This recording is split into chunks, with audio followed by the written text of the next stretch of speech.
So I call this the email clarity system, and we're on page 2 in your workbooks if you want to follow along. So can somebody tell me why I put clarity in the center of this circle? Why do you think clarity is in the center? That's the goal, right? Is to be really clear on what you need to do. Okay, 4 easy steps. So the first one is to read. Now you're thinking, I came all the way over here and gave an hour plus of my time and she's telling me to read my emails? Helpful. That's a helpful strategy. But why is that the first one?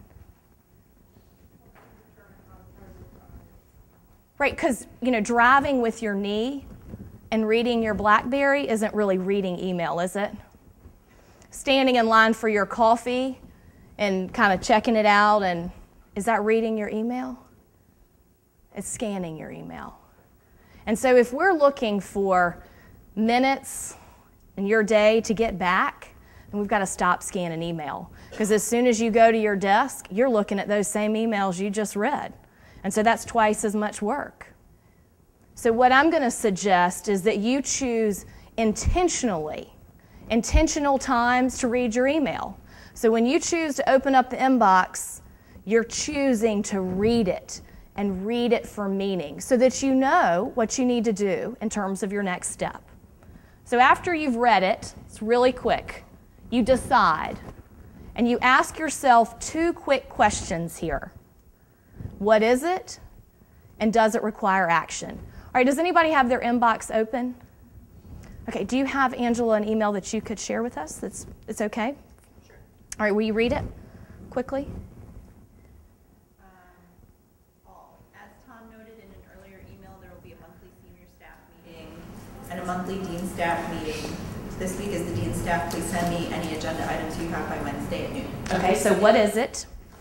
It's an email asking for agenda items for the senior staff. Okay. Does it require action by you?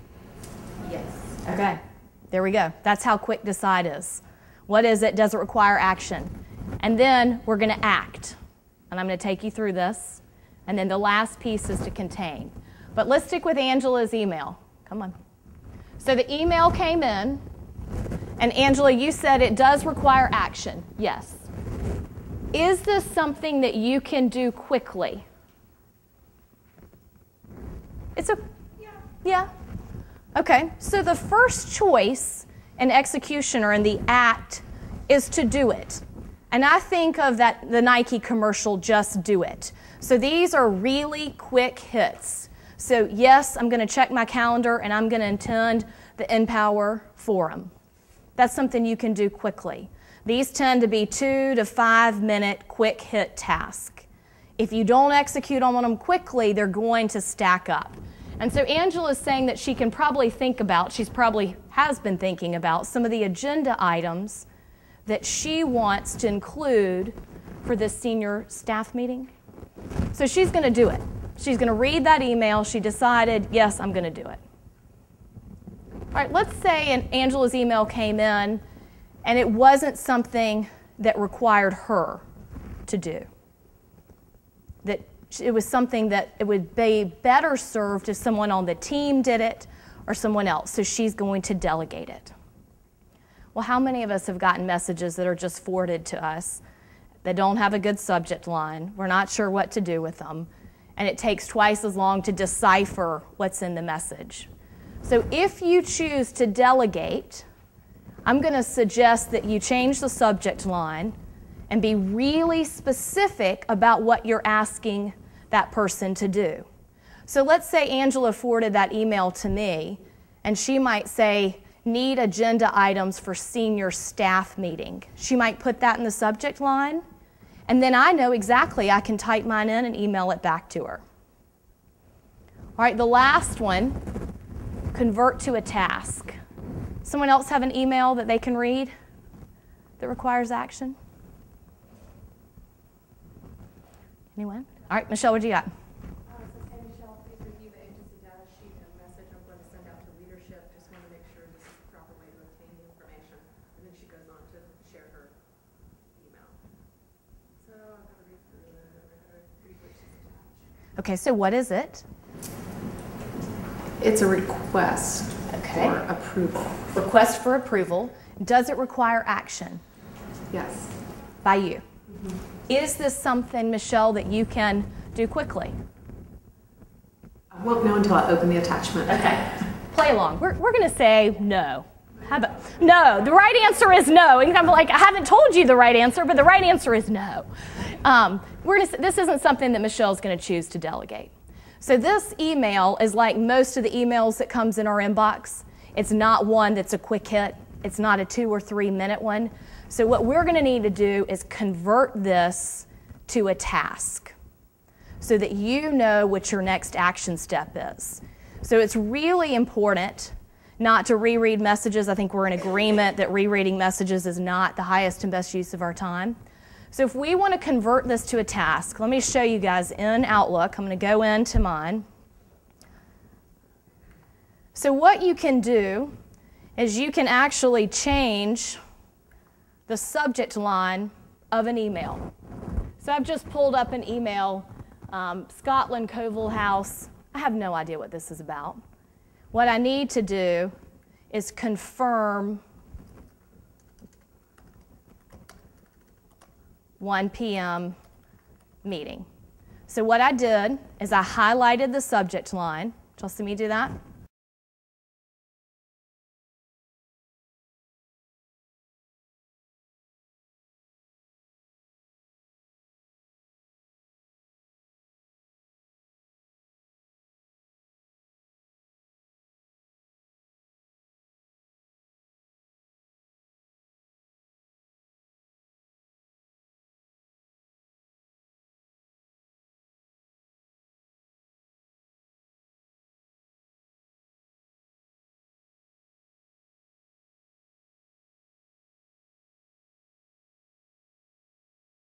And I typed in my next action step. So let me show you again. Highlighted the subject line, so I opened it up, and I'm typing in what I need to do. I'm typing in my next action step. Because I don't want to reread the message. I've read it, I've decided that it requires action. I need to know what it is, so I can save this. Do you want to save changes? Yes. And now you see that I have a very specific next action step. That's one way to convert it to a task. So what you will end up building in your inbox is a list of next action steps. These are yours that you own, and a next action step always starts with a verb. Okay, that's one strategy. Now let's say that you use the task manager. How many of you guys use the task function in Outlook?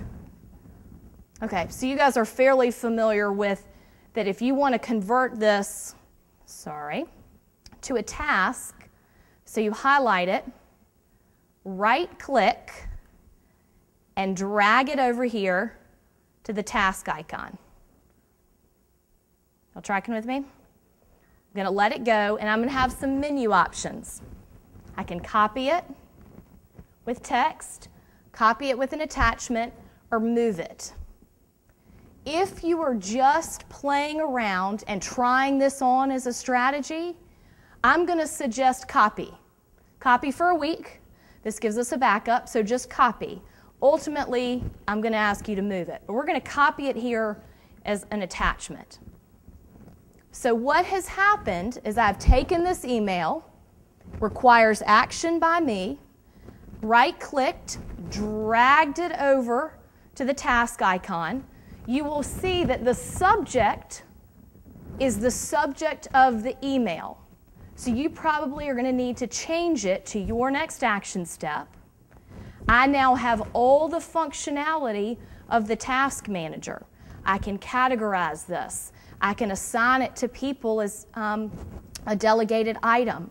I can set due dates. I can set reminders. I have the full functionality of this task list at my hands right now. The other thing that you have that's great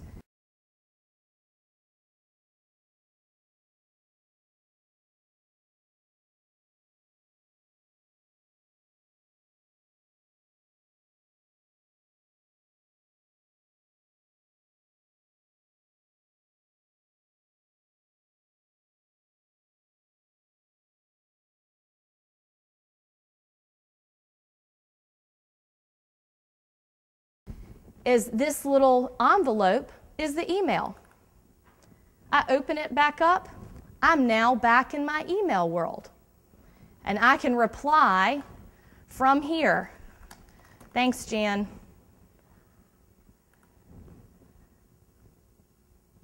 And I'm done. I'm not going to save this because I haven't fully processed it. But those are two strategies for how you can convert it to a task.